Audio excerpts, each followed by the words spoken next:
I tried to listen. I've sat down and listened to it 3 times now and only made it to Money. I think I haven't listened to anything past Money yet. We should talk about that then. We should talk about that because you've probably listened to enough that we can have that conversation. I think. Probably, yeah. But I'm really I'm excited. I'm excited to hear the rest of the album because we can talk about it for sure. Because I've so far, my opinion of the album has been better than I thought it would be. It's a lot of what I expected, but there's something magical about the presentation and the intimacy of the music that's breathed new life into Dark Side of the Moon for me. I thought it would be I honestly thought it would come across much more disrespectful and much more missing the point. But I believe that there is a genius behind this. That I see it. I see the genius behind it, and I get why Nick Mason said it's annoyingly brilliant. That was his, But so far, my biggest pet peeve though, or my biggest hang up on the album, is that introduction at the beginning of Great Gig in the Sky, where he's talking about his buddy. It's not even a friend of his. He's that American poet, Don something. I forget his name now. His first name's Don. But he's this famous poet from the U.S. who died of cancer like 5 or 6 years ago or something like that. And Roger Waters found that he was dying, and then went to his house after he died and asked for a couple things like as keepsakes and whatnot. Mm-hmm. And he talks about this guy and then he goes into his monologue, which is a brilliant monologue, I think, through that song. But I found it heartbreaking that he didn't mention Richard Wright, that he would talk about someone who died of cancer at the beginning of Richard Wright's best song ever written, I think. I think The Great Gig in the Sky is Richard Wright's crowning achievement as a musician. Mm-hmm. And yet, and he's dead from cancer, and he's not mentioned at the beginning of that, but some unknown poet that every Pink Floyd fan has got to Google to find out who the hell he's talking about, is mentioned there. That bugged me, and I don't know why it bugged me as much as it did, but it really bugged me, because I feel like Richard Wright should have been who he talked about at the beginning, about finding out about Richard dying and about how that had moved him, Yeah, but, well, that was the point where I stopped listening, and I won't be listening to it anymore. To me, the album was fine up to that point. I was having the experience that you describe, which is I was at war with myself, because obviously it's an album that's very precious to me because I first heard it when I was 13. I can remember exactly the circumstances under which I heard it. I can remember the record player that it was on when I heard it. I remember the other guy that was there. I can remember my room because of that experience. I can remember the way my room was laid out in those days. I can remember the window and what it looked out to. So remembering that album and my first hearing of, I think he played a bit of the first side with the heartbeats coming up, and I was kind of wondering what, I was only 13 at the time, and this was an older fella who was playing this to me, and he said, "Oh, you'll like this," and he turned it over and he played the beginning of Money, and I remember I had my head down between the speakers so that I could hear the money going from side to side and all that kind of stuff. I thought that was amazing. So I had that experience with that album, and every so often I go back and I have a deep listen to it, and I just enter into that kind of weird world of that album and all the sort of cultural significances that it has, and the fact that it's it's in the charts now. I looked there and it was at number 5 in the charts because of the re-release and possibly because of what Roger Waters has been doing. So it has that for me. It's an iconic piece of work. Now, having said that, I'm not against it, although in the previous video where we talked about it, maybe it came across that I was completely against the whole idea, and I think maybe I was. So I'm at war with myself because I want to give this a fair hearing. I want to have this album re-explained to me. I'm not averse to that. I'm much older. I'm the same number of years older now as Roger Waters is, relatively speaking. He was older than me, but the same amount of time has gone past for both of us. So we should be. Yeah. There should be some equivalence there. And I know that Roger has a much more misanthropic view of the world, and in fact in his art, I'm sure in person it's not like that, but in his art it's almost 100% misanthropic. It's all the bad, shitty horribleness of humanity that he points out, and we do need people like that, of course we do. But when it comes to reworking something that's an icon for me personally, and I can only talk about it from a personal point of view, I'm uncomfortable with it. So I'm listening, and I'm listening to the arrangements, and they're astonishing arrangements, really. How he's managed to make the music work at such a low level. It's like the whole album's been reduced by 2 octaves. It's just the basses are bigger. His voice is bassy. There's almost no overt treble in it at all. There's nothing.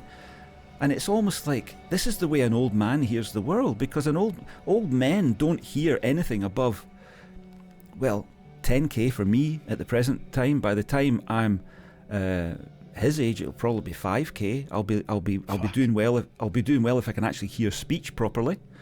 So he's hearing the word. He doesn't hear. What you got to remember is he is not hearing that treble that the rest of us are hearing. So for him, this is like a fully bandwidthed mix, if that's even a way to put it, if you know what I mean. So yeah, he's not missing anything in his arrangement. But for me, still having the extra 5k probably, it seems like it's all produced through a blanket of yes, through a very thick blanket where all the treble disappears. And then what you're left with is this very, very intimate close-up experience of being practically inside Roger Waters' head as he sings this stuff, because it's all bassy. He leans into the microphone quite frequently and does that bassy kind of proximity effect. And it's all kind of, as you said, it's all kind of enthralling and different and weird. And I'm trying to think, as I'm listening to it, am I enjoying this at that level because I remember the original so I can remember the tune? Or am I picking the tune up now from what he's presenting? And I couldn't figure that out. I couldn't figure out whether I was remembering it and applying it, or whether I was just experiencing it and then referring it back the way. It was all mixed up. And then we get to the Great Gig in the Sky, which in my view is one of the greatest pieces of music ever written by anybody at any time. I mean, you could put it anywhere and it would stand up, especially Claire Torrey's performance of which she got a writing credit for after decades of being missed out. And what she did on that track, the piano arrangement and the way that it kind of shifts and it has ups and downs and all that kind of stuff is great. And the insight that they had to say we need a female vocalist on here. Now, they didn't know what they were going to get. They didn't know Claire Torrey. They just asked their man, we need a female vocalist here. She was on her way to another job. I've watched an interview with her, and she had something else to do, but she went, oh well, I'll just go and do this quickly. And she came into the studio. She didn't know who Pink Floyd were. She didn't know anything about it. All she knew was it was Abbey Road. It must be quite high profile stuff. And she did what she was asked to do, and it didn't take very long, and she left. And she never even thought anything about it until later on when she realised what she'd done. But it's the most wonderful performance you could ever hear. It's amazing, her performance, and people have tried to replicate it. There's the version I was listening to the other day, the version of Dark Side of the Moon that Dream Theater do features a vocalist, somebody Thompson. Catherine Thompson, is it? I looked at her name. I was trying to remember it because I wanted to give her her due, and she absolutely nailed it as well. She used the Claire Torrey phrasing and managed to get it pretty much spot on. Although she didn't belt as much as Claire Torrey does. Claire Torrey really kicks it out the park with the belting, and which, for those who don't know, is when you go through through the split in your voice from chest voice to head voice. You go through that and you use the chest voice to get those high notes. You have to really hit it, and Claire Torrey does that. But she also has a bit of falsetto in there too. And it's such a beautiful piece of music. And then I come to Roger Waters' treatment of it. And like you had a problem with that. I did as well. I thought, of all the ways to present that wonderful piece of music, to be honest, I never even thought about Richard Wright. All I thought was, this is his song and he's murdering it. He's left it dead by the side of the road. He's not done anything with it. And the melody, I can't remember what plays the melody in the Roger Waters version, but the melody alludes to the Claire Torrey inventions that she did, because there was the the Richard Wright stuff and the rest of the band doing their thing, and then Claire Torrey got her writing credit because she invented all of those melodies and things that are so iconic. So he alludes to that, and it's like he's saying, okay, you wrote this, you now have a writing credit on it, here's a wee bit of your melody, that's what you did, but now I'm going to tell you about my dead friend. And it was the misanthropic way in which he started telling about his dead friend, and I got up to the point where he was hanging the dead friend's mementos on the wall somewhere, and it was God, is this, after 50 years, this is all you can come up with? This is your take on it? Well, I'm pretty sure by the time I'm your age, that will not be my take on life. That cannot be it. For God's sake, man. Now, I don't know what the rest of the album's like. I've heard Money. It was okay. But I couldn't take that. I had to switch it off. I switched it off maybe halfway through or towards the end, I don't know. But I was really upset by that track. Offended, actually. And I know, I know, you're offended, so what? Yeah, so what? But it makes it impossible for me to recommend the album and say, yeah, this is a great album. It's a decent album up to that point, and it might be a decent album after that point, but I couldn't have it in my collection and listen to that ever again. I'll never listen to that again, knowingly. And I might go back, depending on what we discuss here, I might go back and start from Money and listen from then on to see what's happening, but I couldn't listen to Great Gig in the Sky again. It was horrible. It really was. Because when I listen to something, truly listen to it, I'm in there with it. I'm enjoying it or I'm suffering it. And that was just, there was nothing, I don't know, you can tell me because you listened to the whole thing, how does that track end? Is there any hope at the end of the track? Does he give us anything? I didn't make it to the end for the same reasons. I had slightly different reasons, but a lot of the same reasons. It was a disrespect towards Richard Wright and that song to me, if you could take, that might be the only Pink Floyd song that I could think of that shouldn't belong to Pink Floyd anymore. Like the same way like Imagine doesn't belong to John Lennon anymore, or the way Stairway to Heaven doesn't belong to Led Zeppelin. Like these songs, they're almost like, they're like cosmic like monoliths that kind of get gifted to musicians, and once you put something like that out in the world, it commands a certain amount of respect that I think many people have given it, but Roger didn't. Like that song's been covered many times. Like the Flaming Lips do a version of that song I think is amazing. The Flaming Lips version, you should listen to that one if you haven't. The Flaming Lips version, it's one of the most boldest takes on that song I've ever heard in my life, and I think it does it justice. Like it does it fabulous justice. It's absurd too. It sounds like a Flaming Lips song. It doesn't sound like a Pink Floyd song when they do it. It's like you would, even or On the Run too. They do the whole album Dark Side of the Moon. It's amazing. You might like it a lot. I like it a lot. So yeah, but I'm curious because like to me, side 2 minus Money. Because Money got overplayed for me. Like I have a hard time appreciating Money. Actually, I enjoyed Roger's Money more than I've enjoyed Pink Floyd's Money in years, which was kind of maybe bold enough to want to listen to the whole album. So I want to re-listen myself, but I'm going to start at Us and Them probably and go from there to the end, because I really want to hear what he does with Us and Them. I want to hear what he does with Brain Damage and Eclipse. I'm terrified to hear what he does with Any Color You Like, because if he could abuse, Great Gig in the Sky the way he did, I can't imagine what he's going to do to Any Color You Like. Because for me, Any Color You Like is my favorite song off the album. I don't know why. It's the magic between Richard and Dave. I think the intertwining magic that I think Rick and Dave really portray on like Wish You Were Here and Animals, I think was birthed during that moment in Dark Side of the Moon. Like Richard and Dave were doing magical things long before Dark Side of the Moon, but like when I think about Richard and Dave being the perfect team of musicians, the two guys, the way they weave their guitar and keyboards together, Any Color You Like, I think is the perfect first example of their power. Like it's almost unintentional how good they work together, So the same way he fucked up Great Gig in the Sky, I can't imagine anybody's gonna fuck that song up, But I want to hear his take on Eclipse and Brain Damage, because I think Brain Damage and Eclipse played together, I think are like, it's probably one of the best album endings I've ever heard. Like Dark Side of the Moon's an amazing album, but I think the way it ends what makes it so perfect too. Because you can't have a great album without a great ending. But there's lots of great albums that fizzle out in history. But Dark Side of the Moon's not one of them. Dark Side of the Moon lands as powerful as it starts, if not more so. I think the ending is more powerful than the beginning. Just like and then to find out that song's an accident too. Like Eclipse wasn't even supposed to be on the album. It was supposed to end with Brain Damage. I guess the engineer was like, Alan Parsons, like, that's not the end of the album. Like, there's that's not an ending. You need an ending. So Roger went in the other room and wrote Eclipse. Like, okay, here's the new song. He wrote it like in 5 minutes, right? And it took like recycled the whole album and made a song like this is a song that reflects on the whole album. Here you go. Is that an ending? It's like, yes, that's a perfect fucking ending. Yeah, it is. I mean, you have to say that. Yeah, you're absolutely right. Yeah, I'll do that then as well. I'll go back and listen to I will listen to From Money On, and we'll see.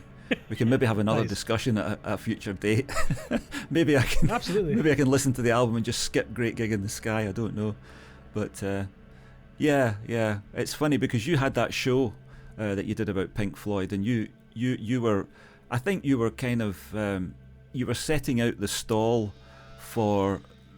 Because it was all pre-Dark Side of the Moon stuff that you played, and you said in that show that Pink Floyd are the band that you've most obsessed about probably, and so you've read every interview, you've read every book, all that kind of stuff, so you know a lot about them. And you were making the case that there's a whole bunch of stuff that leads up to Dark Side of the Moon.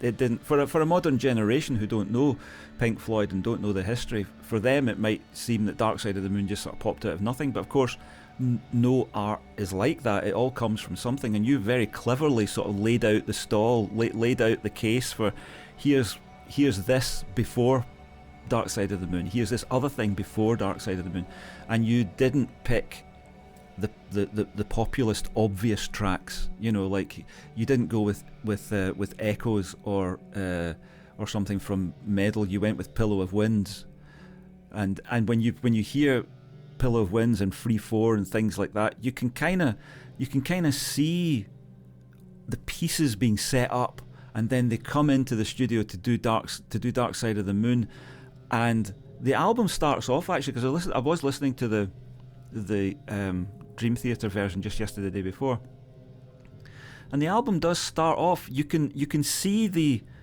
is the right word, the antecedents. You can see the history of it. You can see what came before, and your show was good at pointing that out. And you can see that it's, to begin with, it's not really that complex. It is quite a lot of what's come before. And then by the time you get to Money becomes this, as you say, it's now a sort of iconic thing that we've all heard too much. But Money, with the sax solo, the time signatures, the way the guitar solo feeds off the sax solo at the end there, and the other solos that are on that second side, and then it just builds to that ending. It's the second side becomes phenomenal. It becomes, I think, the first side up to Time and including Time, the first side you could kind of see, that's all what was done before. That's them sort of working their way to something. And then from Great Gig in the Sky on, it's like kaboom, it explodes into something that's just more than the sum of all those parts that made it. Do you know, did they record, because all the tracks run into one another sort of, did they record it sequentially? They must have, I suppose, in those days. You know what? They don't. There's an actually documentary about the making of Dark Side of the Moon, and they don't cover any of that stuff in there, unfortunately. Yeah. So it's always been a mystery to me about whether they recorded it on the floor and then went back and overdubbed stuff on top of it or what. Because I know, like, even there's still debate about whether or not Dave Gilmour's guitar solos are one take or not. They're still arguing about that. So it's hard to, because I remember in that documentary, it showed Dave Gilmour writing a guitar solo. I think the one for Time. Mm-hmm. And he records about 10 different guitar solos, and then Alan Parsons comes along and cuts them all up and puts them together to make it one amazing guitar solo, and then Dave Gilmour learns how to play that version. Yeah. Right. Yeah. So like his solos aren't one take improvisations. He spends weeks crafting them to what we hear. For that sort of thing. Have you seen the documentary? So you've seen Alan Parsons cutting tape. Have you actually seen that? No, I didn't actually see it. I heard them talking about it. Right. So I wonder if they were cutting what it was that they were cutting at that. Oh, are you saying that Parsons cut the solo into pieces to make it all make sense, and then Gilmour learned that and put that on the finished thing? Exactly. Yeah. So he would take like say if the solo lasted 16 bars, he would cut out the best bar out of all 10 solos. I'm with He'd be you, like, yeah. he listened to every solo and be like, well, number 6 had the best bar Yeah, here. yeah. Solo 5 had and then you'd paste them all together. And then Dave would have to smooth out the roughness where they didn't join together properly. And learn how to make them all work. So what we hear on the album is the result of that editing process, but Gilmour's playing it having learned it from the editing process. That's what I recall, yeah.